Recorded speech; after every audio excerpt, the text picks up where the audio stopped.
Hello everybody, my name is Lehtonen and my nickname is Jopen in IRC. And here is the web page QR code. I can show it later too. So, crypto radio is a cryptocurrency data transmission system. And before that, I say some points about Bitcoin because it's related to Bitcoin. As many of you already know, but I still repeat this, Bitcoin is open source money, and it has many benefits to traditional currencies and credit card payments. It's instant peer-to-peer network, and it has lower transaction fees than traditional money transactions. But on the other hand, it has some issues, like receiving payments require online access. That's not an issue compared to credit cards, but it's an issue compared to paper money. And on the other hand, price is very volatile, so it's difficult to make price tags in Bitcoin. So basically, we use euros and convert them to Bitcoins. But there are other Bitcoin presentations going today, so you can learn about Bitcoin more then. What is crypto radio? It basically takes the transactions, blocks, and currency exchange data from Bitcoin network and Bitcoin exchange services where people can sell and buy Bitcoins. So everything from the peer-to-peer network is received and packed in data transmission stream. And this is done in real time. So in what is real time in this context is about seconds or couple of seconds. And the point is that we use terrestrial television transmitters around the world. So this means that no internet connection is needed for receiving payments. And as you may say, Bitcoin's in the air. And before I continue, you can anytime interrupt me and ask questions. And you can also ask in Finnish, and I can repeat them in English. So interrupt me freely. Eli keskeyttää saa, jos tulee kysymyksiä. And some points about the technology. We use DVB-T because it's the most widespread technology of terrestrial TV, and especially in Europe. And also there are very similar techniques which has they have different lower level technology like ATSC, ISDBT, and DTMB, which are used in North America and or Americas in both, and China and Japan, of course. So this technology, which I have developed, works straight to the countries which are blue in the map. And some points about the applications and devices which I have dreamed of. And but of course, you can make your own device. But the point is that DVB-T receivers are very widespread. There are over 1 billion DVB-T receivers already produced. So if you create your own embedded device, which you want to receive payments, you have plenty of chip manufacturers to choose from. And our technology is open source, so you have already very affordable components to combine your application and device from. And some example devices are like cash register, parking meter, coin-operated service laundry, and you can create basically any kind of device that needs only to know what is the Bitcoin price and if the payment is made. And the payer uses the mobile phone or any other device to broadcast, to transmit the transaction to the Bitcoin network. And the crypto radio listens to the Bitcoin network and broadcasts the data to the receiving machine. So in that case, no uplink is required on the device. So when it receives the payment, it can operate like make coffee or that kind of thing. And I know most of you are interested about the technology, and here is my sketch of how things are done. So we have internet connection.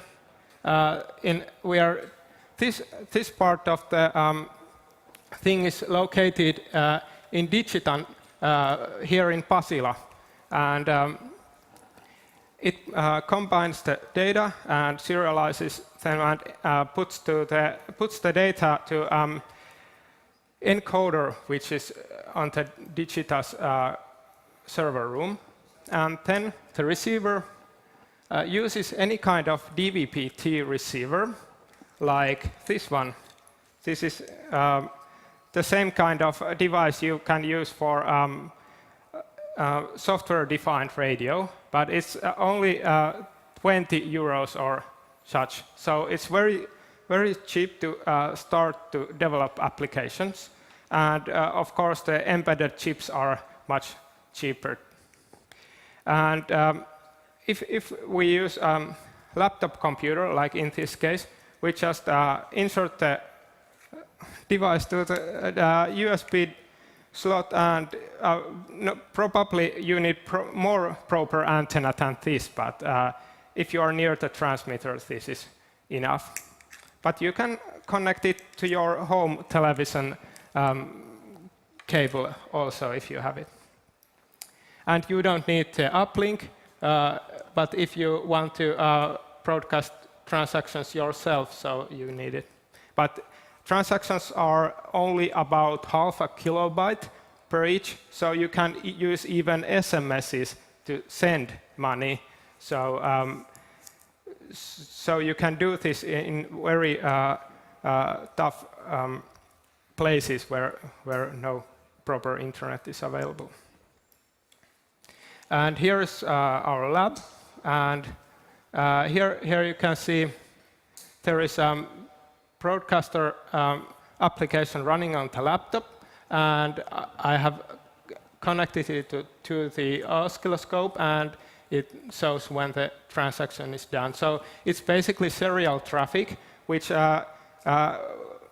for even today we asked about Digita how to get our signal to their devices, and we thought about more complex ways to do it, but they said we have RS-232 connector, so back to the 80s, I guess, and we use that for connecting it, and here in my lab I used oscilloscope for that. And of course there are some tinfoil hat equipment people here. So for them this also provides new things.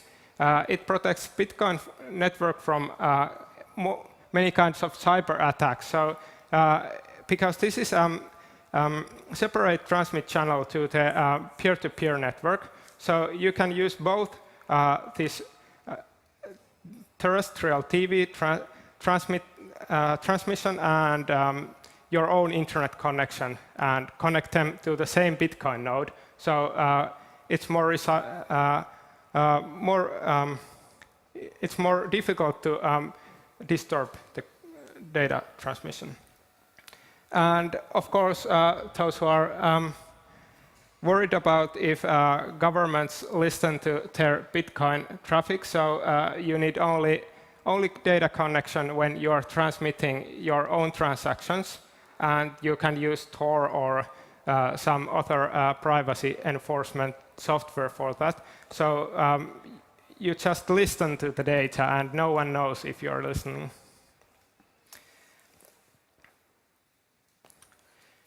And of course, when it comes to in global coverage, in many parts of the world, there are television techniques available, and but proper internet connections. Bitcoin requires about today about 1 megabyte per 1 or 2 megabytes per 10 minutes. So it's not that much, but when Bitcoin gets more global and more widespread, so we need to go to bigger transaction blocks, and it is expected that the Bitcoin transmission rate goes to 10 megabytes per second or something like that if we use it globally. So it doesn't scale well in mobile applications, and you need either some kind of middleman who receives that data and then provides a service, for example, SMS service for that. But I guess it's not so peer-to-peer anymore if you have a central point of failure in that case. And crypto radio solves the problem by providing all the data to the receiving application, receiver device. So no one can, nobody can be sure what is the data, part of the data that the particular device listens to. So it enforces privacy. And of course, it's a bit more inexpensive to use DVB-T because there are no subscription fees. It costs about €5 per month if you have a mobile data connection, and those M2M, machine-to-machine SIM cards, which are used in many kinds of devices like light control systems and so on. But the amount of payments, annual payments, gets high if you have big number of devices. So this solves the problem by not requiring any kind of subscription. And this is a free software project, and it's hosted on GitHub. And we use license called Afro GPL version 3 or newer at your option. So this means that you need to share the source code to everyone who listens to it. And also we provide, because this is whole in-house development, so we can provide commercial dual license to if you are interested to developing your own proprietary receiver or transmitter. And for those concerned that how the source code is broadcasted, it is on the transmission already, so you can receive the source code from DVB-T too. So this is quite a nice thing. And do you have any kind of questions at this point?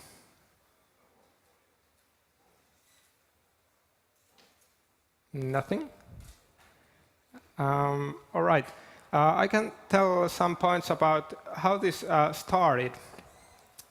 It started in March this year, and I was just playing around with Bitcoin protocol and made my own Bitcoin node, and it was very simple.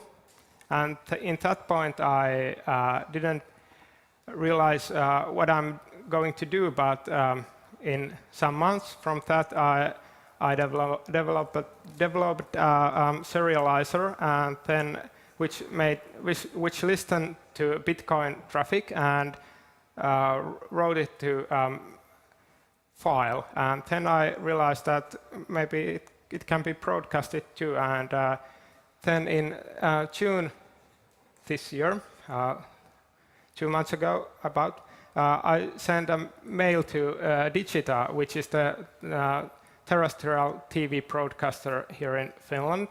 And I asked, just for the lulz, how much is the cost if I broadcast all the traffic of Bitcoin network to whole Finland? And I got an offer, and it was a bit too high. And then we negotiated more, and by providing our own hardware, and when they know that we can read the specification and things like that, they dropped the price a bit. So, and we got a not so big area where the broadcast is done. I can show it later. So we saved a bit of money. So we got enough funding to do that. And when this project got public in a month ago, then a cryptocurrency project called FimCrypto sent me an email, and they said that they are willing to pay transmission costs if I embed their cryptocurrency to the stream as well. So that we are going to do it with Bitcoin and FimCrypto. FimCrypto is a very small project at the moment, but the Bitcoin network itself consumes most of the bandwidth. So the schedule is that we start pilot transmissions September this year, so only a month from this point. And it lasts 2 months, so end of October. And it's for testing the radio reception and the protocol. And you should not expect it's up all time. But anyway, you can start developing your own applications, and I can provide you specs and some help with that if you're interested. And the area of broadcast is shown on the map, and it covers 95% of Finnish population. So, but if you are from Lapland and want to receive it as well, so if you provide me 1,000 euros, I can do it. Because it's just money. Digital loves money, and I can provide them money, and I get bigger area. It's that simple. It was very interesting that it was so simple that I said, I have the data, and you have the broadcast network, and we should cooperate. And even when I told about it's going to be Bitcoin, which is going to be broadcast, it was no issue. They said it's interesting and it's never been done, so they want to do it. But of course they have list prices, so I didn't get any discount for this kind of thing. But anyway, and the plan is to start transmitter for developers later this year. And it's targeted to device manufacturers. And in that point, I hope the specification is good enough to make it to play with real money. So, but of course, this is voluntary project at this moment. A voluntary project with some money, but not enough. So this time schedule is not very precise, but anyway, we start in 1st of September. This is for sure, but the second phase, the transmitter for developers is in the air. It depends about how the funding is going to settle out. But anyway, this is our plan in Finland, but we have plans for expanding it to other parts of Europe and all places where DVB-T is used. And of course, we got contacts from United States, and they were concerned that if it's possible to do this with their own technology, which is ATSC, and I said probably, and I guess it's very simple to do that because it uses MPEG transport stream as DVB-T too, so it's quite straightforward. But the legal issues in some parts of the world are not so clear as in Finland, so that might be an issue somewhere.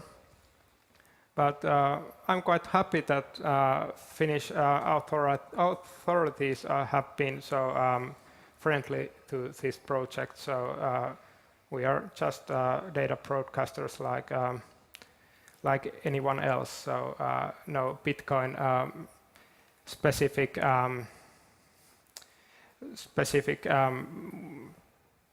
fluff has been in this project. So we didn't need to explain about the legal status, and it's very good. Well, have you questions at this point? Yes, I've got one. Okay. In how many regions in the world currently relies on DVB-T? So my question is, setting aside any regulatory issues for a moment, in how many places could this system be deployed right now in principle? Yeah, let's see the map in here. All countries in Europe, if there is not any gray dots in there, not probably. So Europe basically, and because EU has similar legislation in every country, so it could be very straightforward. And there are some interesting ideas using this technology in Africa, but we have still no contacts to that area. But right now, I guess Europe and Australia is the easiest areas to cover, and there is India as well, and some billion people and around, so whatever. Thank you very much. Yeah, and another question. Yes, the question was about, do you have any sort of... Yeah.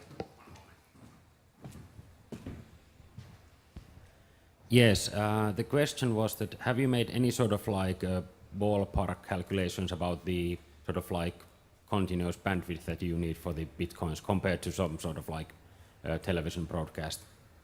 This is just a curiosity. Yeah, I can show you. We did it 2 weeks ago with that current Bitcoin volume, and it was about 3,000 bits per second. So it's less than modem, all landline modems were. So you can use a serial cable and connect it to old computer, and the bandwidth is manageable. But it's the current situation, and if Bitcoin usage rates go up, and we need to, and the Bitcoin core developers say that we need bigger blocks. They can now it's 1 megabyte per 10 minutes, and by that limit it goes about 15 kilobits per second, so it's still very low, but 10 megabytes, 100 megabytes is very near future. So then, of course, we can buy more bandwidth. It costs more, but then there are more users willing to pay for it. And I can show you the broadcaster at this point, if you're interested.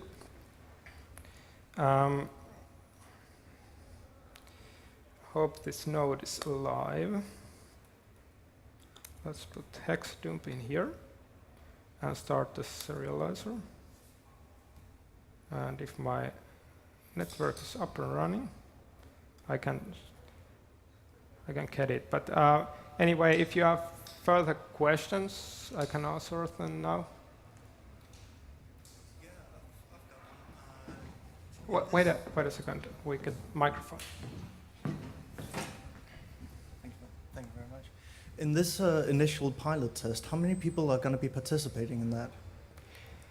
Hopefully, but there are about 5 Bitcoin-related companies that are interested, and I guess they are developing applications for this. But of course, anybody who is interested can drop me an email, and I can add you to email lists, and you can come to Freenode. Channel name is Bitcoin Radio, and the channel name is on the webpage too, and I can show it.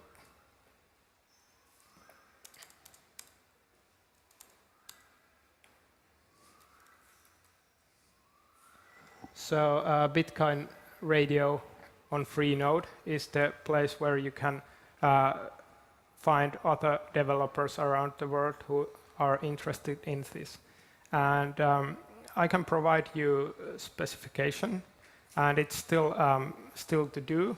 And when this project got public about 2 weeks ago, then I haven't had enough time for developing this because it was on Reddit and Slashdot and Discovery Channel and what kind of not actually the TV, but their website. But anyway, there has been very kind of media fuss around. So so hopefully I can provide you specs in a couple of weeks. Anything else? Just ask any stupid question about why it's done or something like that. I can ask a stupid question, which is just, what kind of applications do you imagine are going to be built around this? I had some simple ideas, but I hope they're not limited to that. And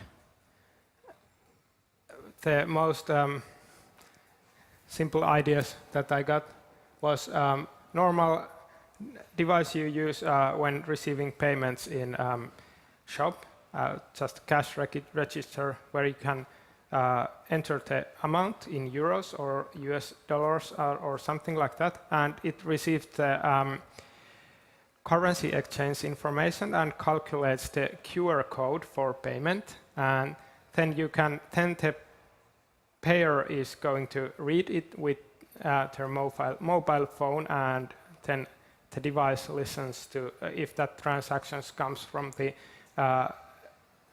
terrestrial TV network, and then if it's there, it can provide, it can say the payment is done.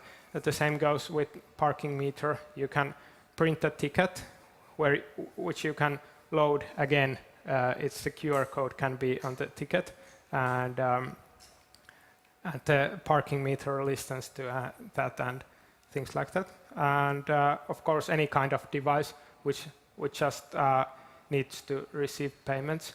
But I'm very interested about what kind of ideas you have, because I have focused more on the technology and not so much on these ideas where it can be used. So because this started as a play and it got real, so at some point we need your help to do it. And because this is not a proprietary thing, so you are welcome to use and make your own living from doing devices for this project.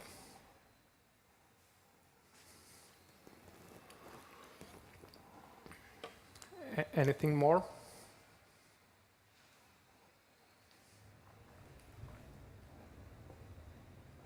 We have still 15 minutes if you have anything.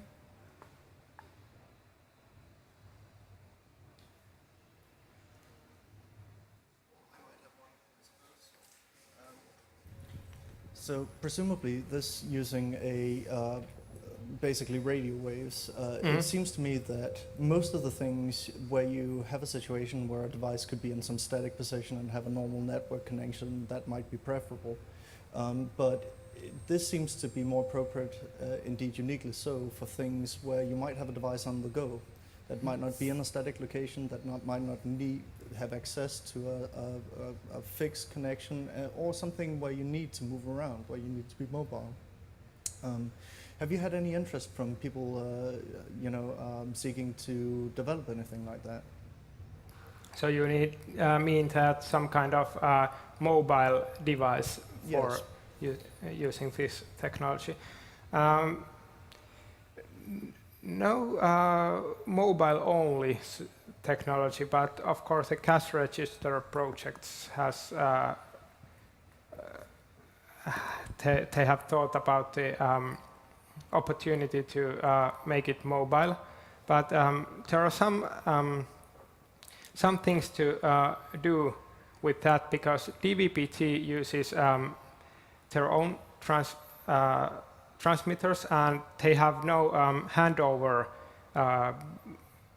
built-in handover. So if we want to do that and want that we can travel from north to east or hundreds of kilometers with that and be all time connected. So we need some kind of handover, and it can be done, but it's not built in DVB-T. But if there are projects willing to do that, I can help at them, and they can provide me patches and things like that. And it's I guess it's with the help of error correction, because we use now only the standard error correction, which is in the DVB-T, and it's only about 10% or about that of the data, and it's not perfect. So if we use better code for that, we can provide a service which works, for example, if you have 1 minute of outage, and it can correct itself. So it helps the handover as well, because if something goes wrong and we need to tune to another transmitter, and most of the time the transmitters are overlapped, so you can listen to both and switch to the better one when it's there. And there might be a little downtime, and if we have good error correction, we can survive from that. So the handover is not a big issue, but it's not there is no code yet for that.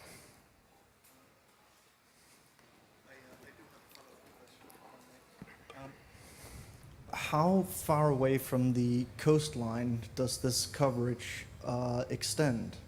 Because one moderately interesting usage scenario is let's take a fisherman. He's out and he's catching whatever he's going to catch that day, but it's fresh fish. He wants to sell it, and he wants to sell it quick. Normally he would have to wait until he reached port to do this, but what if, as he was catching things and enumerating what he had, could just sell right then and there from the boat and just hand off the goods when he made it back to port, for instance. Would such a thing be possible? Yeah, I can show you from the map. For example, hope this scales well. Well, not into Russia. Let's pick a transmitter from the coastline.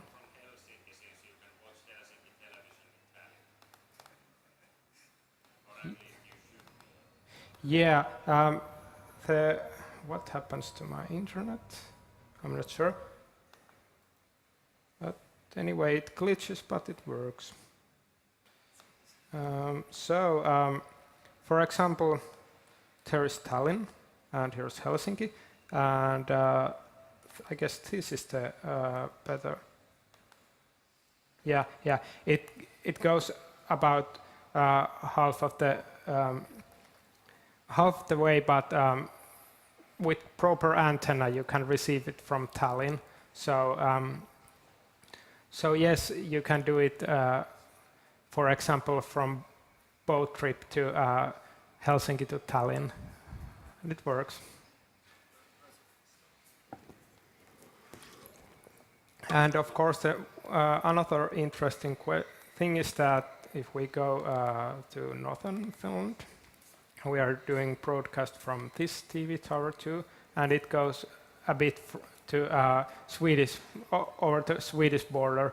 And the interesting thing is that if we got an outage from internet, for example, the whole Sweden is going to be out of the internet. So somebody from Sweden can listen here in Haparanda or Kalix, and they can broadcast the data back to their own internet, which is the whole country. So, for example, the same goes to Russia. It's more interesting in this geopolitical situation that somebody can listen to Bitcoin transactions over the Finnish border and transmit to the land without being censored. Yeah, we can do it. Anything else?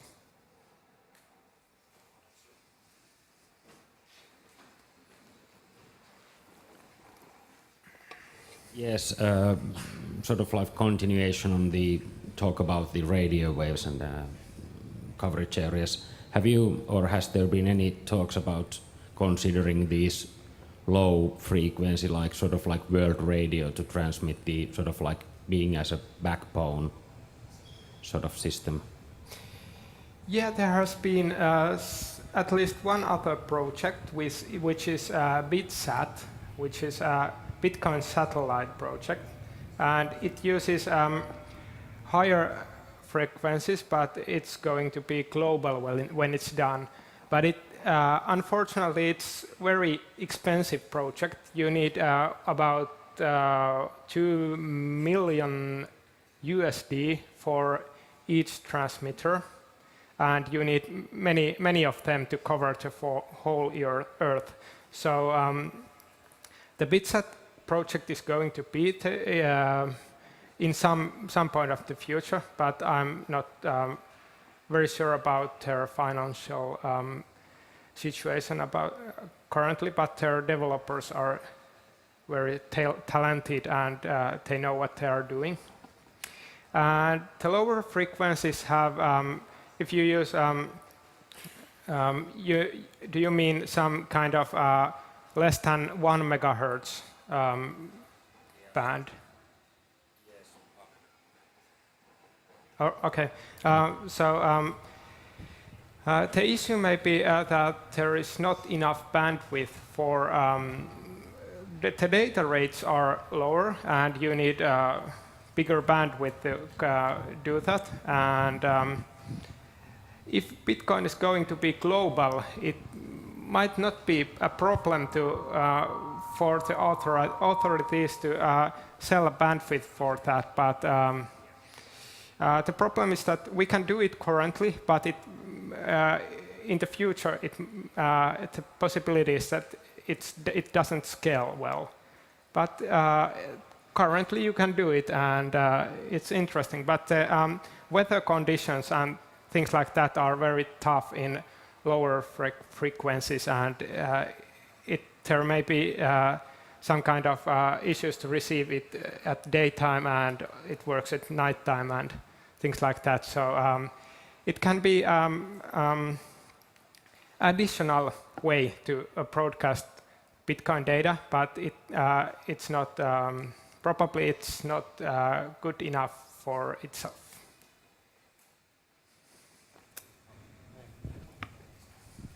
May I just comment on one thing about the Helsinki transmitter, the DVB-T? It's pointed from the Espoo towards Helsinki probably, so it doesn't cover really the sort of like Tallinn direction. So if you have a directive antenna, you really can cover a distance over oceans or sea areas.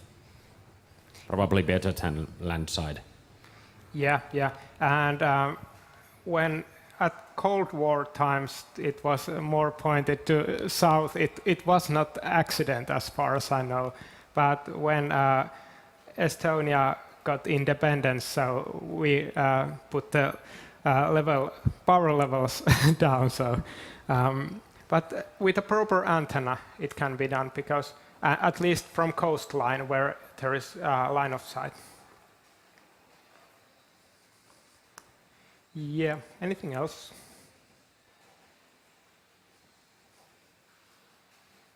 Yeah, one there. How many times is a single transaction broadcasted on this network? Like, say if someone is at a cash register and he sends a payment and it's received but it never gets confirmed. We are doing it so that way that we broadcast the transactions when it right after we receive them, and when it's going to be in a block, we reference it with the transaction ID. So when after that, if we want to listen more confirmation, we can listen if we receive blocks which reference to that block and so on, yeah. like in Git revision system, and it's possible to do that without full Bitcoin node, and we can listen as many confirmation as we want to. Did you ask this or something else? No, this was my only question. Yeah. Okay.